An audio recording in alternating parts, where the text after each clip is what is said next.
दक्षिण में एक ठाकुर जी का स्थान था, संपत कुमार भगवान, अभी भी है संपत कुमार भगवान। तो संपत कुमार भगवान जो थे, कोई मुगल शासन के समय पर कोई मुगल गया और मुगल जाकर के जैसे ही मंदिरों में जाते थे तोड़ फोड़ मचाने के लिए, तो मुगल जैसे ही वहां गया, संपत कुमार भगवान को मुगल की छोटी सी कन्या ने जैसे ही देखा, उसको लगा ये बहुत बढ़िया गुड्डा है, मेरे लिए ले चलो। राजा तो मुगल तो अपने समय में कुछ भी करते थे, और बेटी की प्रसन्नता के लिए संपत कुमार भगवान को मंदिर से निकाल करके वो दिल्ली ले आए, और बेटी अपने पास रखती, ये मेरा गुड्डा है, उसी को नहलाती खिलाती पिलाती, उसी के संग रहती।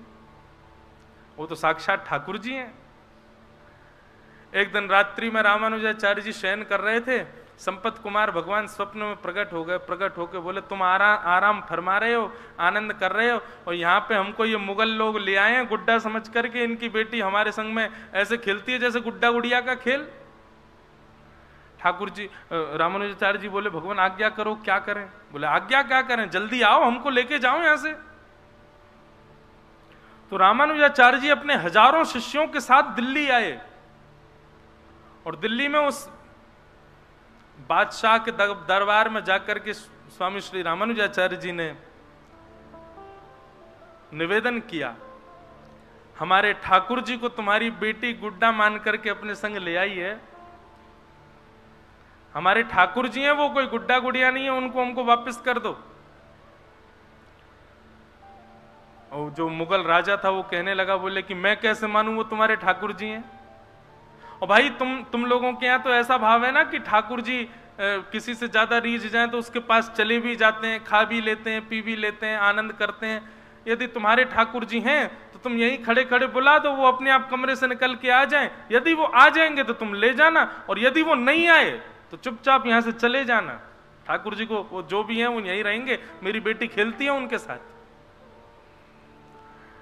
रामानुजाचार्य जी वहीं बैठ गए, नेत्र बंद करके ध्यान किया संपत कुमार भगवान का, और कहा, हम हजारों किलोमीटर पैदल चल करके दिल्ली तक आ गए हैं, अब आप कृपा करो, आप कक्ष से निकल करके बाहर आ जाओ, अपनी प्रभुता प्रस्थापित करो, चलो हमारे साथ। नेत्र बंद करके प्रार्थना की तो ठाकुर जी उनके चित्त में आकर के कहने लगे, बोले ये कलयुग है, और कलयुग में मैं अर्चक के अधीन होता हूं। अर्चक चाहेगा तो सोऊंगा, अर्चक चाहेगा तो उठूंगा, अर्चक खिलाएगा तो खाऊंगा, अर्चक नहलाएगा तो नहाऊंगा।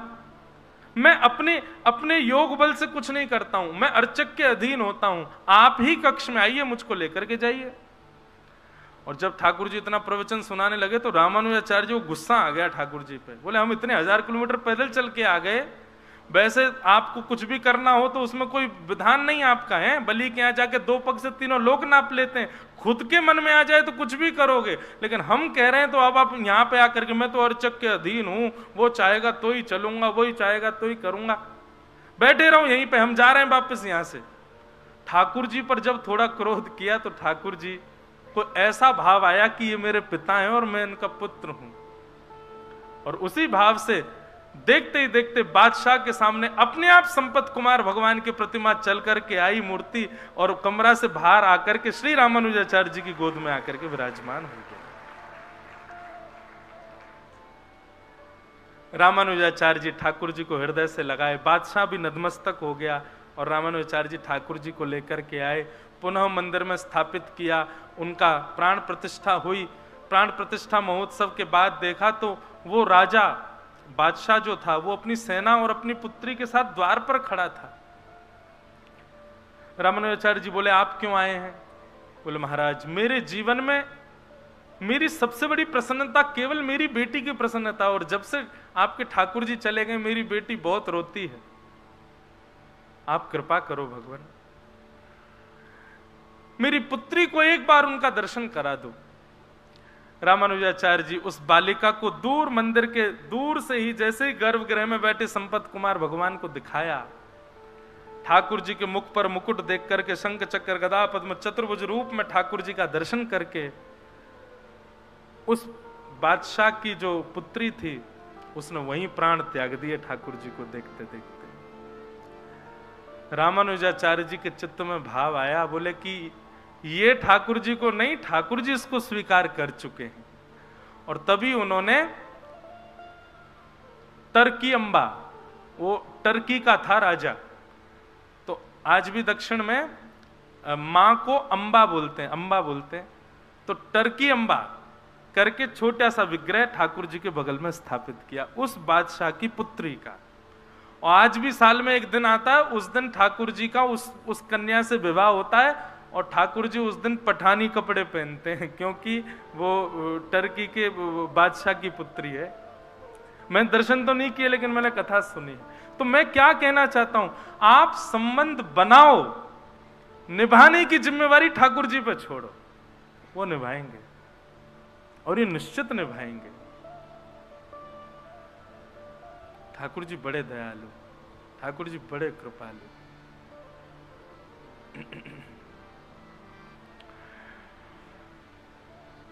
तो वैद्यम वास्तवमत्र वस्तु शिवदम तापत्रयोन्मूलनम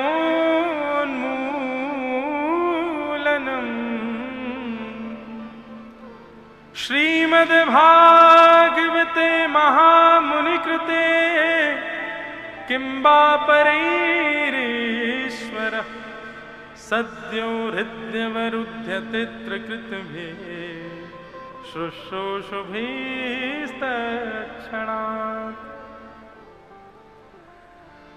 ऐसे श्रीमद् भागवत का आश्रय लेकर के विषय, अधिकारी, संबंध, और चौथा भाव था प्रयोजन। प्रयोजन क्या है? बोले तापत्रयोन्मूलनम। एक बात बहुत ध्यान से सुनिएगा, आप यदि स्वयं को वैष्णव मानते हैं, आप यदि स्वयं को भक्तों की गणना में गिनते हैं, तो आपकी स्थिति ऐसी होनी चाहिए, तापत्रयोन्मूलनम, मतलब फिर जितने भी ताप हैं उन तापों से आपको संकट नहीं होना चाहिए, आपको पीड़ा नहीं होनी चाहिए। बंधुओं, भक्त का मतलब केवल भेषधारी हो जाने से नहीं होता है। भक्त का मतलब बहुत कथाएं और बहुत अध्ययन करने मात्र से नहीं हो जाता है। आपके स्वभाव में दिखना चाहिए कि आप भक्त हैं। और स्वभाव में सबसे सुदृढ़ता क्या है, क्या दिखना चाहिए? कैसी भी स्थिति परिस्थिति हो, आपको उससे कोई फर्क ना पड़े, तब समझो कि आप वैष्णव।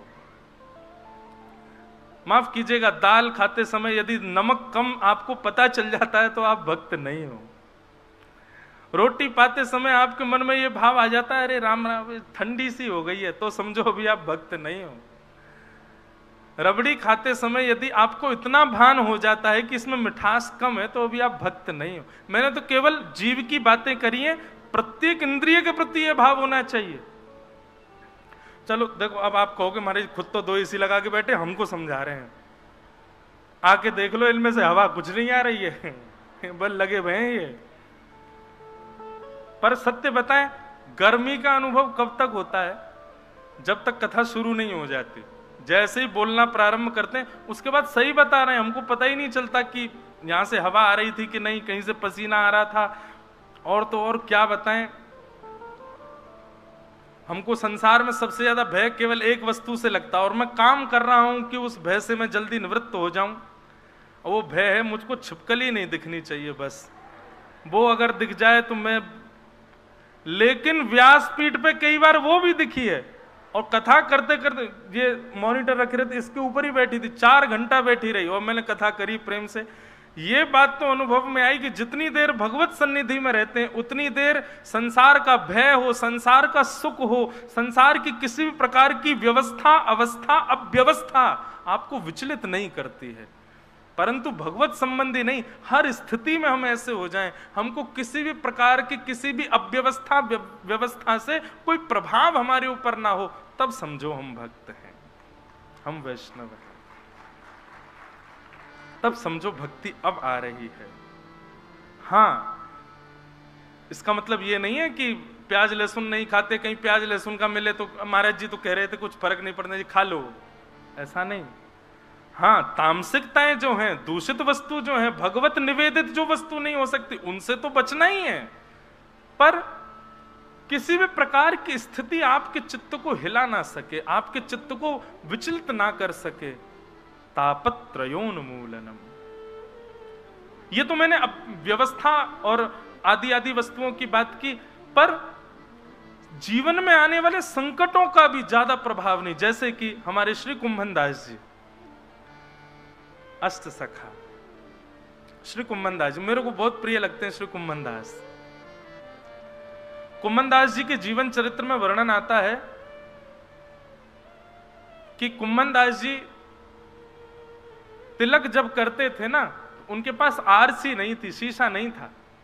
एक कठौते में जल भरते और जल में छाया देखते अपने मुख की, तब तिलक लगाते थे, तब स्वरूप करते थे। कुंभन दास जी इतने दुर्बल थे कि उनके पास बैठने के लिए अच्छा वाला आसन नहीं था। गायों को खिलाने वाली घास फूस आदि जब सूख जाती, उसी से ही सुंदर कुशा का एक आसन बनाते, उस पर बैठते थे। कुंभन दास जी की स्थिति ऐसी थी कि राजभोग तो मंदिर में पाते थे, पर साईं के प्रसाद की कोई ठिकाना नहीं होता था कि घर पे बन पाएगा क्या। ऐसी स्थिति में श्री कुंभन दास जी थे, लेकिन कभी भी अपने चित्त से ठाकुर जी से शिकायत करियो कभी नहीं, निरंतर भजते थे ठाकुर जी को।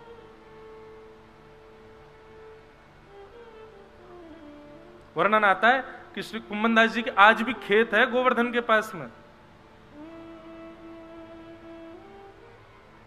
तो श्री कुंभन दास जी जब अपने खेत में खेती करते थे,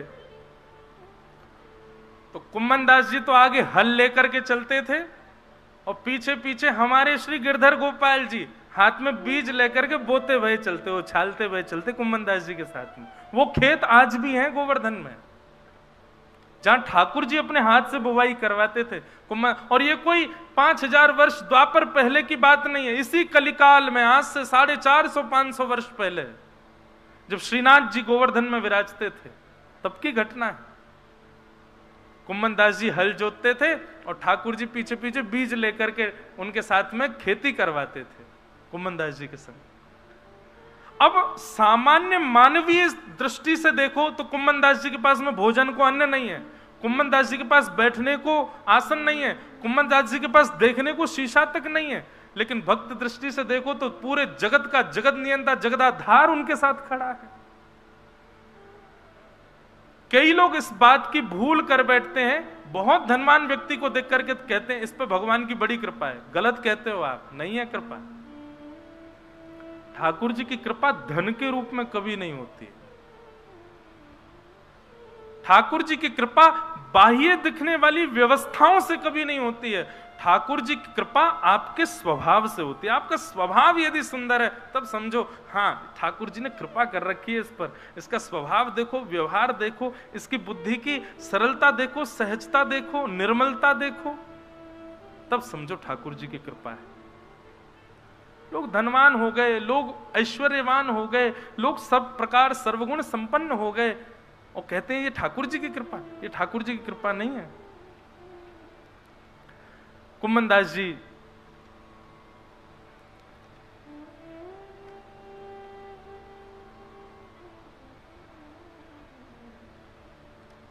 खेती करते, ठाकुर जी पीछे लिए लिए उनके साथ खेती करवाते।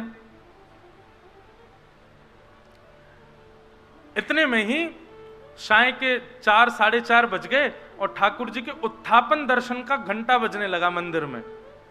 ठाकुर जी वहीं खड़े हैं कुंभन दास जी के साथ। ठाकुर जी वहीं खड़े हैं, संध्या का दर्शन का घंटा बजने लगा मंदिर में और कुंभन दास जी हल आदि छोड़ करके दौड़े और कुआं से जल्दी जल निकाला, अपने पांव धोने लगे, हाथ पोंछने लगे, मुख पर जल डालने लगे। ठाकुर जी बोले ए कुंभना क्या कर रहा है? ए सुनना रे, मंदिर को घंटा बज गो, दर्शन करवे जाऊंगो। ए बाबड़े मैं तो तेरे संग खड़ा हूं, मैं तेरे पीछे ही खड़ा हूं, मंदिर काहे को भाग रहा हूं? फिर देख कैसो बाबड़ो, मैं संग ही बैठा हूं, संग ही खा रहा हूं, संग ही सब लीला कर रहा हूं, फिर वो मंदिर भाग रहा है। कुंभन दास जी बोले ठाकुर जी कि मेरे ऊपर कृपा है कि आज आप मेरे साथ खड़े हैं, मेरे साथ खाते हैं, मेरे साथ लीलाएं करते हैं, परंतु इस स्थिति में मुझे पहुंचाया तो मंदिर नहीं है ना, उस मंदिर का त्याग मैं नहीं कर सकता। जिस स्थिति, जिस मंदिर ने आपको इस योग्य मुझे बनाया। पहले आप नहीं आते थे तब आप मुझे वहीं मिलते थे, पहले जब आप मेरे साथ नहीं रहते थे तब मैं आपको वहीं देखता था, और आज आप मुझे मिल गए तो मैं उस स्थान का त्याग क्यों कर दूं? और दूसरी बात, यहां आप मेरे प्रेम के बल से आते हैं प्रभु, आज आ रहे हैं कल आएंगे इसकी कोई गारंटी नहीं है। पर मंदिर में तो आप आचार्य के आचार्यत्व से प्रतिष्ठित होकर के बैठे हैं, वहां से आप कहीं नहीं जाओगे, इसलिए मंदिर का त्याग मैं कभी नहीं कर सकता। ठाकुर जी संग खड़े तब भी कुंभन दास जी मंदिर भागते कि मैं मंदिर में दर्शन करूंगा। वही श्याम सुंदर जो अभी अभी हल चलवा करके आए हैं, उन्हीं के सामने जाते, किसी में प्रचार नहीं करते कि देखो मेरे संग अभी हल जुतवा के आयो, मेरे संग अभी खेत जुतवा के आयो, ऐसा नहीं कहते। जाते ही सीधे उसी भाव से दर्शन करते जैसे मानो 4-5 दिन बाद या 4-5 महीने बाद किसी वैष्णव को दर्शन हुआ हो। दोनों भुजाएं उठा लेते, नेत्रों से आंसू गिरने लग जाते, एक खंभ की टेक लेकर के वहीं खड़े खड़े पद सुनाते ठाकुर जी को गा के। कुंभन दास जी गाते हैं, बहुत सुंदर भाव।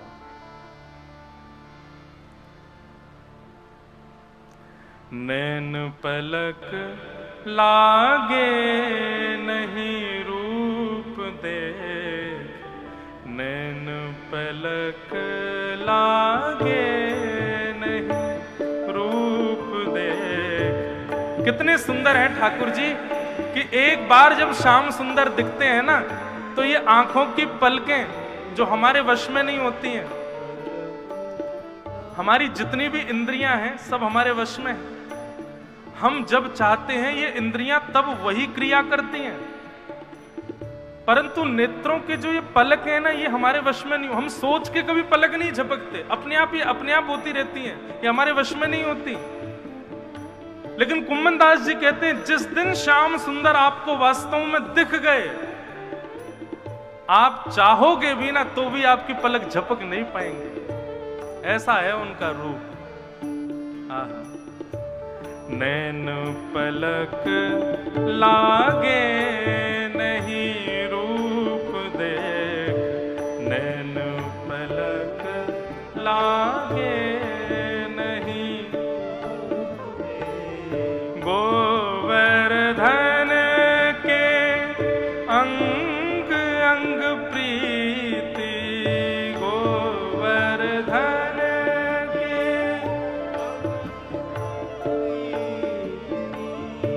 गोवर्धन के अंग अंग प्रति, गोवर्धन के अंग अंग प्रति। निरखी नैन मन रहत नहीं, निरख नैन मन रहत नहीं। नैना पलक लागे नहीं रूप देख, नैन पलक लागे नैन पलक लागे नहीं रूप देख, नैन पलक लागे। बंधुओं, कभी कभी इन पदों को पढ़ते हैं तो हमको लगता है कि हमने तो दर्शन किया ही नहीं अभी तक। हम राधा रमण जी का दर्शन करने जाते हैं और चंद मिनटों में दर्शन करके फिर निकल भी आते हैं। इसका मतलब क्या है? कुंभन दास जी जिस स्थिति का वर्णन कर रहे हैं, ये स्थिति हमारे साथ तो कभी घटी ही नहीं है। नैन पलक लागे नहीं रूप देख, गोवर्धन के अंग अंग प्रति, निरख नैन मन रहत नहीं। इसी भाव का वर्णन श्री प्रहलाद जी महाराज करते हैं। जब नृसिंह भगवान ने पूछा कि तुमको मेरे रूप से डर नहीं लगता, तब प्रहलाद जी कहते हैं ठाकुर जी मैंने पहले से ही विचार किया था कि जिस दिन आप आओगे, आपके पैर के नख से लेकर के आपके मुख तक एक एक रों का दर्शन करूंगा। पर क्या करूं भगवान, जब से आप पधारे हो ना, मेरे नेत्र आपके पैरों से ऊपर जा ही नहीं पाए। मैं जब से आप आए हो आपके चरणों को ही देख रहा हूं ठाकुर जी। आपके चरण ही इतने सुंदर हैं कि उनसे नेत्र में हटा नहीं पा रहा हूं। या तो बंधुओं हम लोगों ने अभी तक ठाकुर जी को देखा नहीं है, हमारी स्थिति वैसी भई नहीं है। अगर है जाती ना तो ये पद जो हम गा रहे हैं ये हमारे साथ घटता।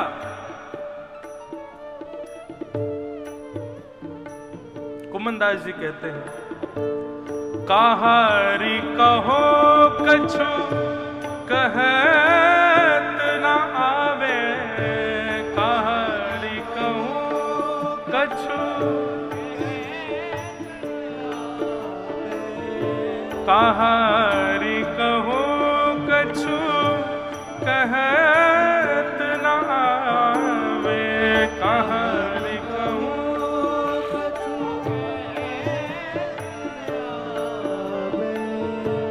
चित चुरायो वह मांग दही, चित चुरायो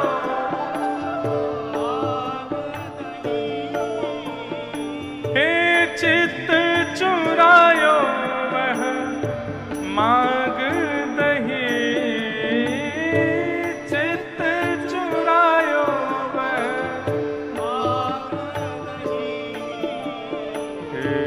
नैन पलक लागे नहीं रूप देख, नैन पलक लागे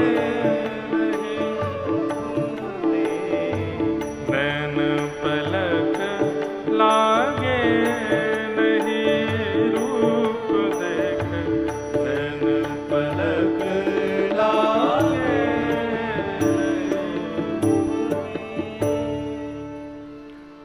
कुंभन दास दरस कर, कुंभन दास प्रभु के मिलवे की सुंदर बात सबसों कही। 5 मिनट पहले ही जो क्रीड़ा करके आए हैं ठाकुर जी, उन्हीं ठाकुर जी का वही श्रृंगार है, वही स्वरूप है, वैसे ही सब कुछ है। वही ठाकुर जी जब जाकर के गर्भगृह में विराज गए तो श्री कुंभन दास जी बिल्कुल ऐसे हो जाते हैं जैसे बिल्कुल अभी अभी देखा हो। और देख करके अपनी स्थिति को कहते हैं कि क्या कहूं, किससे कहूं अपने हृदय की वेदना। इतने प्यारे हैं श्याम सुंदर, इन्होंने चित्त मेरा हरण कर लिया है। इतने सुंदर सुंदर रों हैं ठाकुर जी के, ऐसे सुंदर सुंदर अलकावली, ऐसे सुंदर अंग हैं ठाकुर जी के कि एक अंग को भी एक जीवन पर्यंत देखो तो भी कम पड़ जाएगा, ऐसे सुंदर हैं श्याम सुंदर। कुंभनदास जी का प्रसंग हमने क्यों उठाया था? कुंभनदास जी की भक्ति सुन ली, और कुंभनदास जी की स्थिति क्या थी कि घर में तिलक लगाने को शीशा भी नहीं है, बैठने के लिए आसन भी नहीं है, प्रसाद पाने के लिए अन्न भी नहीं है। वो है श्री कुंभनदास। लेकिन कभी भी अपनी स्थिति के चलते ठाकुर जी से कभी याचना की हो या अपनी स्थिति की उनको पीड़ा कभी हुई हो, ऐसा कभी नहीं हुआ। इसको कहते हैं तापत्रयोन्मूलनम। हमें अपनी पीड़ा दिखाई देती है, अपनी पीड़ा समझ आती है, अपनी पीड़ा का अनुभव होता है और ठाकुर जी से कहने की इच्छा होती है, तो अभी आप भगवदीय नहीं हुए हो। ये प्रेम का स्वभाव तो संसार में भी है कि जिससे हम बहुत प्रेम करते हैं ना, वो सन्मुख यदि आ जाए तो हम छुपाते हैं कि हम पीड़ा में, उसको नहीं बताते। तो फिर ठाकुर जी को क्यों बताते हैं हम? तापत्रयोन्मूलनम। और यदि पीड़ा अपनी दिखती है, बहुत पीड़ाओं का अनुभव होता है, तो आइए भागवत जी की शरण में, यही करेंगी आपको, तापत्रयोन्मूलनम। फिर अनुभव नहीं होगा।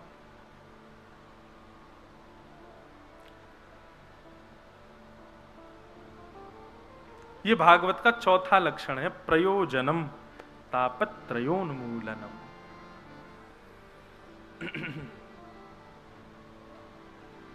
वृंदावन में कई ऐसे रसिक संत हैं, एक दो उनको तो मैं भी जानूं, वो मधुकरी पाकर के प्रसाद, मधुकरी लेकर के और मधुकरी पाते हैं। और मधुकरी भी ऐसे नहीं पाते कि गए आपके यहाँ और मधुकरी लेकर के आए तुरंत पा ली, नहीं।